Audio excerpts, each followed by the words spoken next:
பேரவைத் தலைவர் அவர்களே, இன்னொரு முக்கியமான விஷயம், இந்த ஆட்சியில அரசு பள்ளிகள்ல நடக்கிற கூத்தெல்லாம் பார்க்கும்போது ரொம்ப அதிர்ச்சியாக இருக்கின்றது. முன் எப்போதும் இல்லாத வகையில அரசு பள்ளிகளுக்குள்ள சட்டமன்ற உறுப்பினர்கள் போறாங்க. தப்பில்ல, போகணும், ஆய்வுகள்லாம் செய்யணும். ஆனா பள்ளி மாணவர்கள் மத்தியில மோசமான கருத்துக்களை கொண்ட பாடல்களை எல்லாம் ஒளிபரப்பி எல்லாரும் டான்ஸ் ஆட சொல்றாங்க. முதலமைச்சரோட போட்டோ மாற்றுறதோ பாடல் போடுறதோ இங்க பிரச்சனை கிடையாது. ஆனா அவங்க என்ன பாட்டை மாணவர்கள் மத்தியில போடுறாங்க அப்படிங்கிறது தான் இங்க இருக்கக்கூடிய பிரச்சனை. மாணவர்களுக்கு தன்னம்பிக்கையும் ஊக்கமும் அளிக்கிற மாதிரியான கருத்தான பாடல்களை போட்டா பரவாயில்ல. ஆனா சினிமா படங்கள்ல வர குத்து பாடல்கள், தவறான அர்த்தம் கொண்ட பாடல்கள் எல்லாம் குழந்தைகள் மத்தியில ஒளிபரப்பி அதை ஏற்கவே முடியாது. எனவே முதலமைச்சர் தலையிட்டு உடனே இதை நிறுத்தணும்னு கேட்டுக்கொள்கின்றேன். அடுத்து மிக முக்கியமான ஒரு பிரச்சனை இந்த அரசின் கவனத்துக்கு கொண்டு வர விரும்புகிறேன். இன்னைக்கு தமிழ்நாட்டுடைய சட்டம் ஒழுங்கு நிலைமை எப்படி இருக்குன்னு செய்திகளை பார்த்தா அவ்வளவு கொடூரமாக இருக்கிறது. ஒரு மாசத்துல 200க்கும் மேற்பட்ட பாலியல் குற்றங்கள் நடந்திருக்கு. அதுல 100க்கும் அதிகமான குற்றங்கள் சிறுமிகள் மீதான பாலியல் வன்கொடுமைகள். ஜனநாயக நடைமுறைக்கு எதிராக குழந்தைகளை பயன்படுத்தி பெரியவங்க கிட்ட வாக்கு கேட்டார் என்று இருக்கக்கூடிய முதலமைச்சர். ஆனா அவர் ஆட்சியில குழந்தைகளுக்கும் பாதுகாப்பு இல்ல, பெரியவங்களுக்கும் பாதுகாப்பு இல்லைங்கிற நிலைமை இன்னைக்கு நடந்துட்டு இருக்கு. இந்த புதிய அரசு ஆட்சிக்கு வந்த ஒரு சில நாட்கள்லயே கோயம்புத்தூர்ல 10 வயது பெண் குழந்தைய பாலியல் வன்கொடுமை செஞ்சு கொலை பண்ணியிருக்கிறாங்க. முக்கியமா தமிழ்நாட்டையே உலுக்கிய ஒரு கேஸ், கும்மிடிப்பூண்டியில ஒரு 3 வயது குழந்தை பாலியல் வன்கொடுமை செய்யப்பட்டு புதர்ல வீசப்பட்டு அதன் பின்பு அந்த குழந்தை இறந்தும் போயிடுச்சு. இந்த சம்பவத்துக்கு நீதி கேட்டு அங்க இருக்கக்கூடிய மக்கள்லாம் போராட்டத்துல இறங்கிட்டாங்க. கோயம்புத்தூர்லயும் சரி, கும்மிடிப்பூண்டியிலும் சரி, 2 சம்பவத்திலுமே மரணமடைஞ்ச குழந்தைகளுடைய உடலை பெற்றோர்கிட்ட முறையா கொடுக்காம வேற இடத்துல காவல்துறை மூலமாகவே அடக்கம் பண்ணிருக்கிறாங்க. இதையெல்லாம் பாக்குறப்போ நாம இன்னைக்கு தமிழ்நாட்டில் தான் இருக்கிறோமா, இல்ல உத்தரப்பிரதேசம், மத்திய பிரதேசம் மாதிரி வடநாட்டில் இருக்கோமான்னு எங்களுக்கு சந்தேகம் வருது. சிங்கப்பெண் படைன்னு ஒரு திட்டத்தை முதலமைச்சர் அவர்கள் தொடங்கினார். அந்த திட்டம் வந்த அடுத்த நாளே காவல்துறை சேர்ந்த ஒரு பொண்ணுக்கு 3 பேர் பாலியல் தொல்லை கொடுத்திருக்கிறாங்க. சென்னை மற்றும் சுற்றுப்புறங்கள்ல மட்டும் கடந்த ஜூன் 12ஆம் தேதி 24 மணி நேரத்துல 12 பாலியல் வன்கொடுமை கேசஸ் ரிப்போர்ட் ஆயிருக்கு. சிங்கப்பெண் படை குற்றவாளிகளை சேஸ் பண்ணுவாங்கன்னு பார்த்தா அவங்களும் கூட ரீல்ஸ் போட்டு போஸ்ட் பண்ணிட்டு இருக்காங்க. மன்னன் எவ்வழி மக்கள் அவ்வழின்னு சொல்லுவாங்க. அதை சிங்கப்பெண் படை ஃபாலோ பண்ணுதோன்னு மக்களுக்கு சந்தேகம் வந்துருச்சு. இந்த ஒரு மாசத்துல நடந்த குற்ற சம்பவங்களை எல்லாம் எடுத்து பார்த்தா பெரும்பாலான குற்றவாளிகள் ஆளுங்கட்சியை சேர்ந்தவங்களாவே இருக்கிறாங்க. இவங்க ஆட்சிக்கு வந்து தொகுதியா போய் தொகுதி வாரியா போய் நலத்திட்ட உதவிகள்லாம் செய்வாங்கன்னு பார்த்தா அவங்க கட்சிக்காரங்க தொகுதி வாரியா போய் பாலியல் வன்கொடுமையில ஈடுபட்டு இருக்கிறாங்க. ஆளுங்கட்சியுடைய ஆலந்தூர் பகுதி தயவுசெய்து மொத்தம் பொதுவா நீங்க பேசுவது நான் ஏற்றுக்கொள்ள முடியாது. இல்ல சும்மா ஆதார் பாருங்க,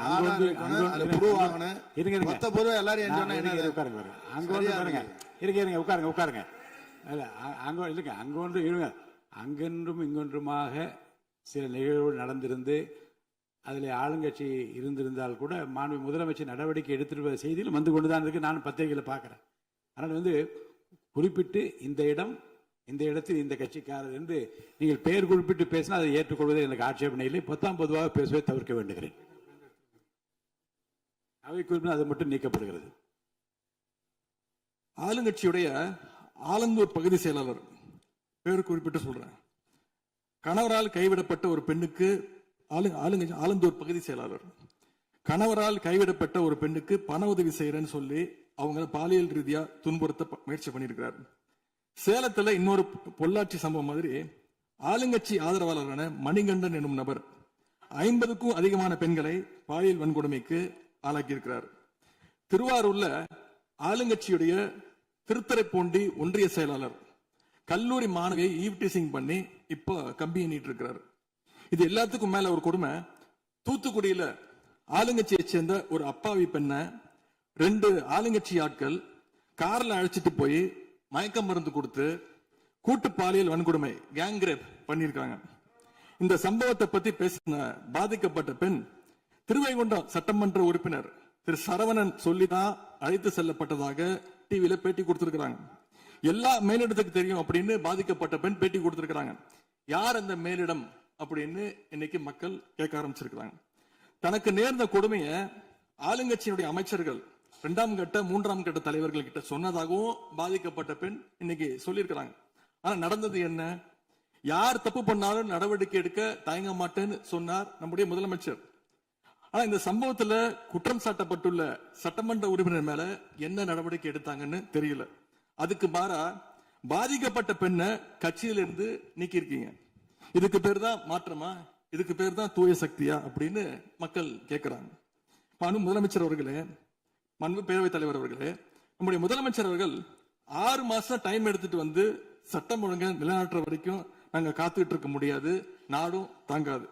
இதை பத்தி கேள்வி எழுப்பினா கூட காவல்துறைக்கு பொறுப்பு வைக்கக்கூடிய முதலமைச்சர் எதுவும் பேச மாட்டேங்கிறார். To remain silent in the face of evil is itself evil அப்படின்னு ஒரு பழமொழி உண்டு. அது யாருக்கு பொருந்ததோ இல்லையோ இந்த அரசுக்கு சரியாக பொருந்தது.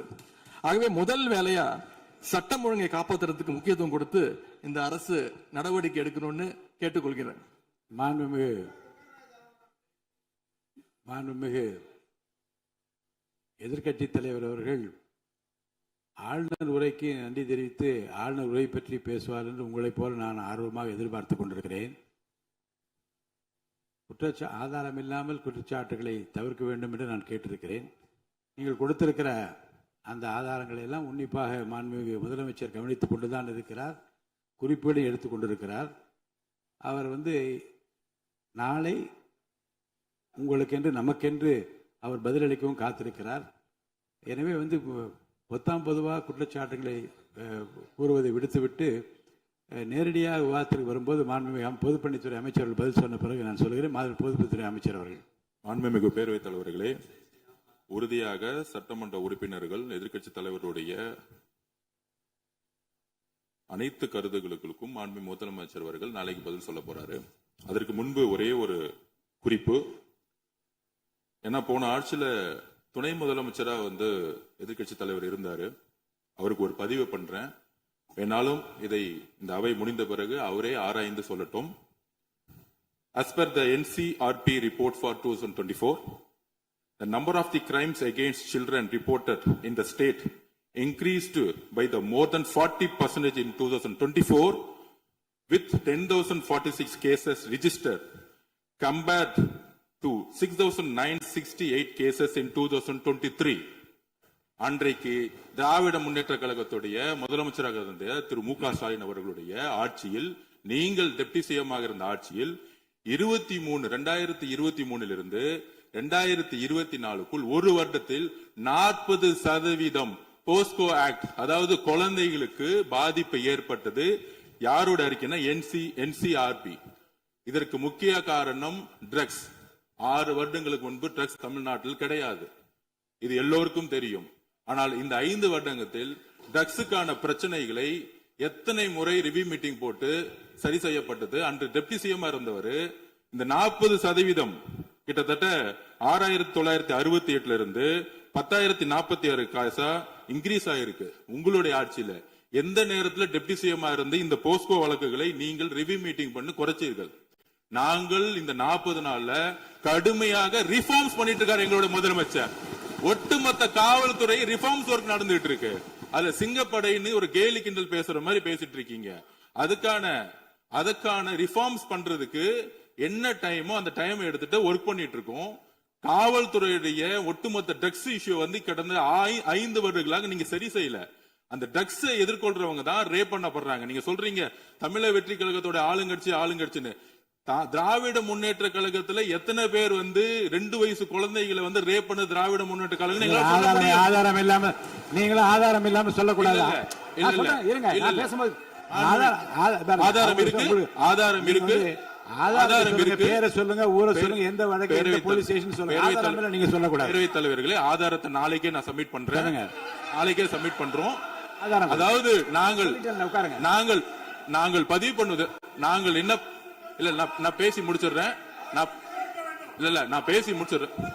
நாங்க பேசி முடிச்சிடுறோம். அதுக்கப்புறம் கருத்து சொல்ல. அதாவது ஒரு கட்சியில நான் பேசி முடிச்சிடுறேன். ஒரு கட்சியில கோடான கோடி மெம்பர்ஸ் இருப்பாங்க. 1 கோடி பேர், அவங்க 2 கோடி பேர் சொல்லுவாங்க. நாங்க அது மாதிரி 1 கோடி பேர் 2 கோடி பேர் சொல்லுவோம்.